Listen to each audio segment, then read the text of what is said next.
ba wai haka annabi yake tashi ba haka, a'a za ka ga wasu in suka gama tahiya in za su tashi sai ka ga sun tashi haka, a'a annabi sallallahu alaihi wasallama yana tashi da hannun kuma in zai tashi yana tashi da shi a cure ne haka a dunkule, haka ainihin sahabbai suka ruwaito cewa manzan Allah sallallahu alaihi wasallama yake haka. A hankali ake yin abubuwan, wato wani lokacin abin in ka ɗauke shi da zafi ne sai ka kasa yi, in ka tashi ka naushi ƙasa haka to waye ce ka naushe ta saboda Allah sai ka ce ka ai abin da wuya, to a naushin ta kai ai ramawa ta yi, mun fahimci wannan. amma a hankali ake yin abin haka. To amma wani malam sai ka ga sai yayi wani kutufu haka, sai ce kai malam ai abin da wuya, to ai ba haka malam ya ce kai ba, wannan kai ka ƙara, ba shi a cikin karatu. Haka zaka kana zaune ka gama tahiya, ka gama jilsatul isra, sai ka ainihin haka a hankali sai ka tashi. Shikenan haka ake yin sallah, a tsanaki ake, ibada ce, kana gaban Allah ne, wanda ka sallaha zaka yi da gaggawa. Wannan sunna kenan.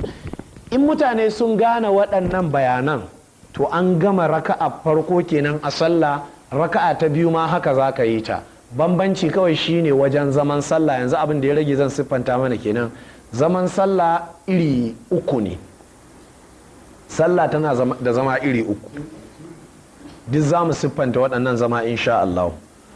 Akwai zaman da ake kira iftirash, akwai zaman da ake kira at-tawarruk, akwai zaman da ake kira al-iqa.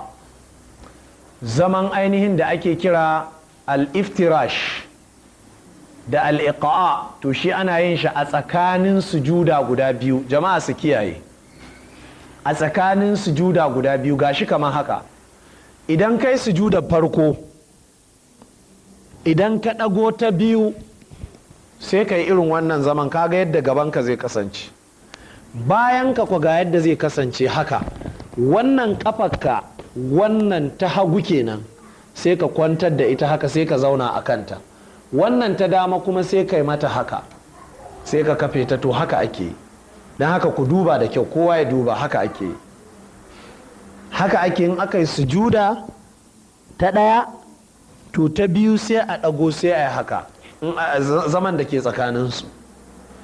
Wannan zaman za ka iya haka, in baka yi haka ba, in ka so tsakanin sujuda za ka iya wannan zaman haka, ka haɗe ƙafafuwanka haka kan diddigenka haka, sai ka zauna tsakanin sujuda biyu. Amma kaɗai ake yin irin wannan shi, ka yi sujuda ɗaya, ta biyu kafin kai sai ka zauna haka. In kai haka daidai ne, in kuma ka so sai ka yi haka.